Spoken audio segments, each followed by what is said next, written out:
अभी मैं आ रहा था आपकी तरफ तो रास्ते में मुझे एक कॉल आई, उसने कहा जी मैं आपके प्रोग्राम वगैरह बड़ा शौक से सुनता हूँ, देखता हूँ और आपकी बातें बड़ी अपील कर रही हैं, बट मैं काफ़ी दूर हूँ और मेरे लिए मसला है आने का। मैं कहा जी आना तो फिर भी पड़ेगा।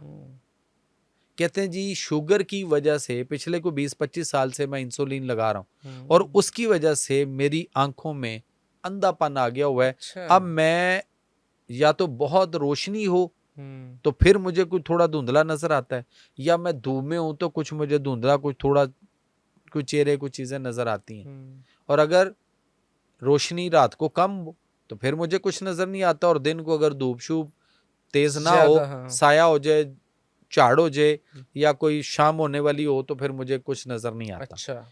अब उसके साथ क्या हुआ, वो भी तो इंसुलिन लेता हुआ गोलियां खाता हुआ यहां तक पहुंच गया ऐसा ही कि है। उसकी कॉर्निया की बैक साइड पे वो शुगर निकाल के यहां छुपाई जाती रही और वो एरिया आपका आहिस्ता आहिस्ता वो सेल डैमेज होते रहे और दिखना बंद हो गया आहिस्ता और आहिस्ता। आहिस्ता आहिस्ता उसकी ओह वजह से ओह ओह ड्यू टू ओह। डायबिटिक नहीं, ड्यू टू ये जो इंसुलिन रेजिस्टेंस हो रही है उसकी वजह से आपके रेटिनोपैथी हुई और वो बिगड़ी और आप अंधेपन की तरफ गए। वो आपके किडनी में छुपाई गई तो आपके गुर्दे गए, हाँ। वो आपके पिंडलियों में पाँव में अगर छुपाई जा रही है, वहां ले जाके वो सेल में छुपा रहा है तो वहां के पाँव के सेल डैमेज हो रहे हैं और मरीज को आहिस्ता आहिस्ता पाँव में चिंटियां रेंगना, फिर वो सुइयां चुभना, फिर उसमें नमनेस, फिर उसके बाद तलवे जो है वो फील होता है कि जैसे पाँव के नीचे कोई चीज है, होता कुछ भी नहीं। हाँ। और आहिस्ता आहिस्ता वो सुन्नपन बन बढ़ता चला जाता है और एक वक्त आता है कि मरीज